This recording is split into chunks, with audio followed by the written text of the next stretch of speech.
Okay guys, so let me hit you with something old.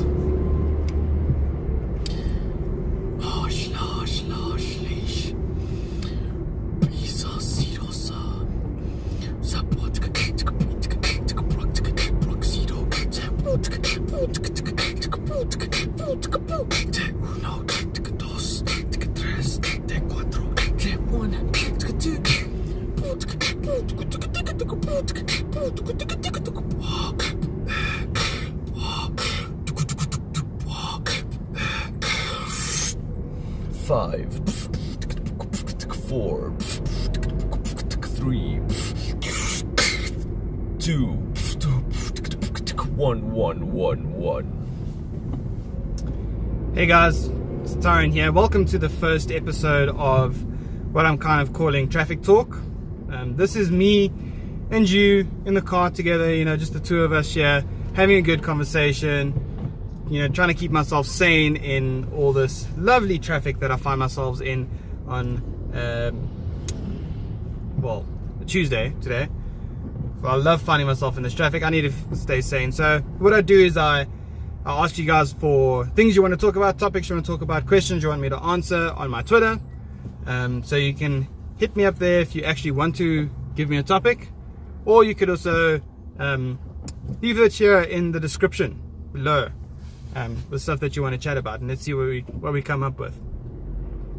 The other thing you guys need to know is that this is not an edited video. I don't upload this after it's been prettified in any way, so the sun's going to be all over the place. I'm going to say I'm going to say I'm going to say awkward things. That's just the way it is. This is basically a very raw video. I finish this, I get to work, and it gets uploaded and it gets submitted, and that's that. All done. Thank you for coming. Enjoy your stay. So that's kind of what's going to happen moving forward. Thanks for joining me in the first one. There is another one on this channel, but that was kind of a demo. This is technically episode 1. So what we're going to talk about today, I got the first question that comes to mind that I saw when I was asking people on Twitter for questions. Was a random one. It was about, why are carrots more orange than oranges? Now, I admit I didn't know the answer to this, so I did a quick Google. Google tells me that it's because carrots contain a chemical known as beta-carotene. Not carotene, carotene. Sound very similar, but I'm sure if you know your chemicals, you'll understand why those are different. So basically, beta-carotene is the thing that gives pigmentation or color to your vegetables, I guess. I don't know, probably other stuff. Do I look like a chemical engineer? No. So it gives the color. That's kind of just the simple. It has more than what oranges do. That's why it's more orange. There's kind of a joke in here where I was thinking about it. Like, can you imagine being the person who names these things, and you're sitting there and it's like at the end of the day and you just had enough, and someone brings you an orange and they're like, what is this object called? And you go, I don't know, man. Like it's like, I want to go home. It's been a long day. The guy's like, you need to name this one thing, and then you can go. And the guy's like, okay, you know what? It's orange. It looks orange. Let's go with orange. It's called orange. I'm going home now. I need to take a break. And the guy's like, are you sure you want to call this thing an orange? He's like, yes, it's an orange. That's what I'm naming it. I'm going home. And he leaves. And then later on, the next day he comes in and he's like, okay guys, I'm ready. What's next? What are the next couple of things that we need to name? And the guy brings him a carrot, and he's like, oh, because obviously it's more orange. You get that? I don't know how he came up with the name carrot. That's another thing. Maybe because it's got so much beta carotene in it, because the name sounds so familiar. That would make a lot of sense. I need to change lanes. Guy, hey. He doesn't want me to change lanes. I'll try that again just now. Something else to talk about, loot boxes. Loot boxes. Richard has kind of ranted about this on the NAG podcast. And a lot of you guys are obviously being triggered by it. There's a lot of articles floating around. Yes, we can change lanes. There's a lot of articles being written up about this at the moment. And look, I don't have a lot to say. Let's just explain these very quickly. If you're not in the community, loot boxes are simply extra microtransactions in a game. You buy a game for whatever amount. You go, yeah, I want to play this game. You start playing it, and they're like, well, if you want your gun to look pretty, or you want this thing to be this color, then you need to buy a loot box or a loot crate that unlocks it, or has a chance to unlock it, depending on the structure of the publisher, how they decided they want to sell these things to you. And so basically, it's a way to actually earn extra cash. My opinion on this is I actually don't care. I don't care about your loot crates. I don't care about your loot boxes. I don't care about your skins. It doesn't matter to me if my gun is red and yellow, or red and black, or has polka dots on it. As long as the gun does the same thing without me having to pay extra to do it, then, you know, pay for it, make it your own, make it as pretty as you want. I'm not going to spend the money. I'm not that type of person to spend extra money on things that I would say are, quite honestly, quite cosmetic. No, come back here, you're helping with the lighting. Sorry guys. The whole concept is kind of snaky on the publisher's side. Obviously, they've got all this content. They kind of break it up and they go, okay, we're going to spend. You have to spend this to get the original game. You need to spend this if you want all the pretty stuff. And look, again, like I said, it doesn't matter to me if it's cosmetic. You do your thing. I'm about the story. I want to play the single player campaign and really enjoy myself in the narrative of the game. That's why I bought the game in the first place. Yes, I want to play the game online. Yes, I want to play it multiplayer with my friends. But as long as you're not going to hinder me, who doesn't want to spend the extra money, by making me buy another loot crate to play the game, I don't care. You guys can have your own thing. The reason these things are so popular is because some of you guys out there are buying it. So essentially, this is your fault. And if you hate loot crates, you should feel bad. I don't do loot crates. I won't do loot crates. I've said that a few times now. But the only reason they exist is because obviously people are buying them. The other reason is maybe, so the business idea could be that for the shake. Oof, we're good.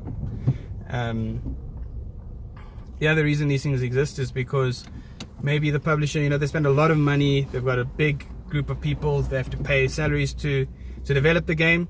Once the game is released, they've got about 3 or 4 months where the game actually does really well, and people are buying it, and they get an influx back of capital and cash. But post that, they still need to keep paying these people and continue the next development. Loot crates are a way of maybe getting a more consistent revenue to come in. That might be the justification, it might not be, I don't know. Just as long as you don't keep me away from the story. DLCs are another thing that kind of irritate me in this. I remember back in the day when you wanted something else, it was called an expansion pack, and you bought it and you kind of lived with it. That's kind of how Diablo does it now, except for the last Necromancer. That was kind of a sneaky expansion DLC thing.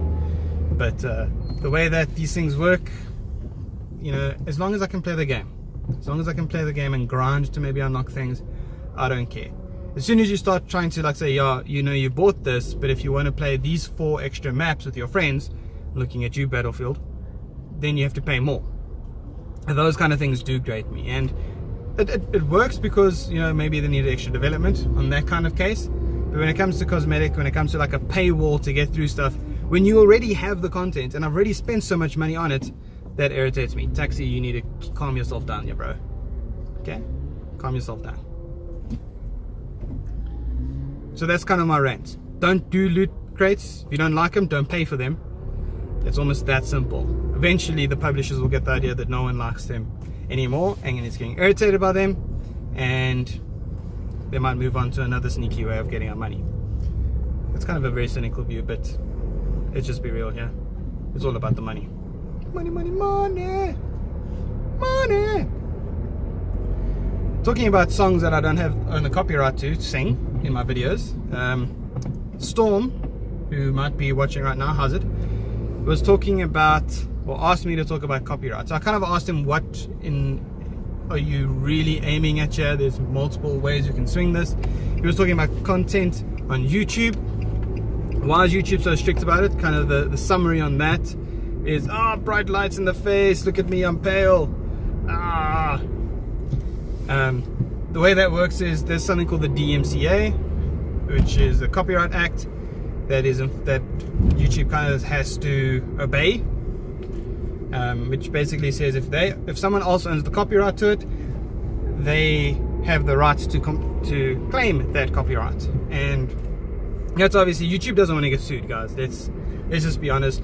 If you upload the latest Rick and Morty episode, if you upload the latest Family Guy episode, whatever you people are watching these days, I don't know, or the latest movie or music, they don't want to get sued because it's on their servers, on their website. So to kind of protect themselves from being sued, they have to shield themselves and say, you don't own the copyright for this, it needs to be taken down, or there needs to go through some steps so you can keep it or whatever. So that it's basically a law thing that they're trying to protect themselves from.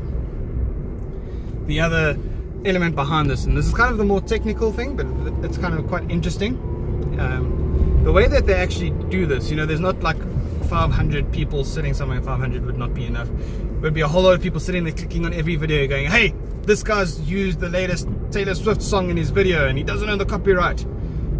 They've got this fancy program called the Content ID program, or it's an algorithm really.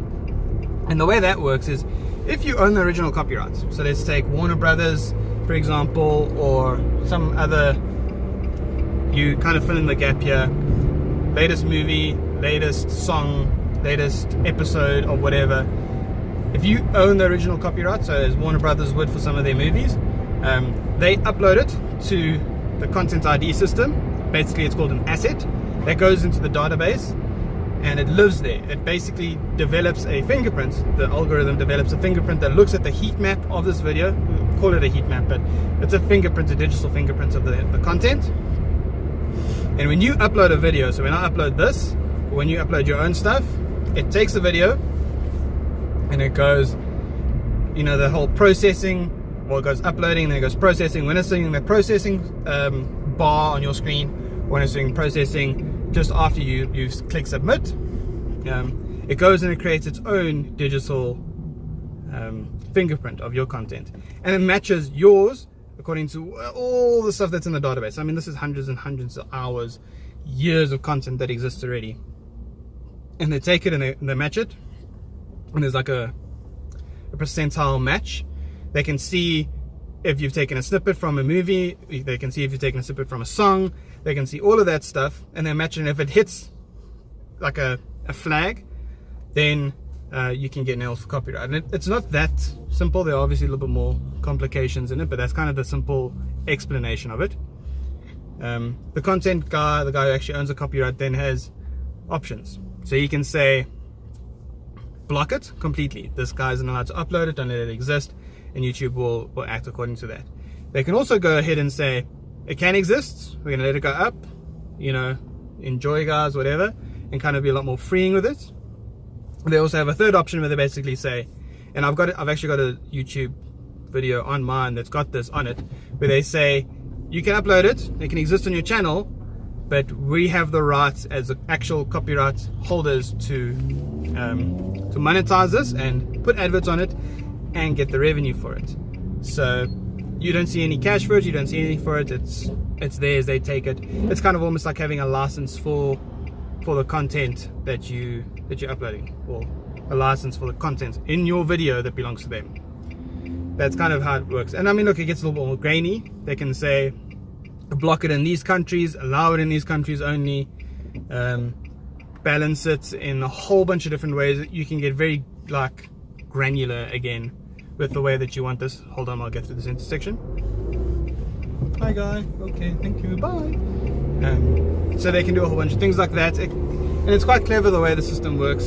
They need to protect themselves, YouTube, from getting nailed by guys who want to sue them for having copyright stuff on theirs.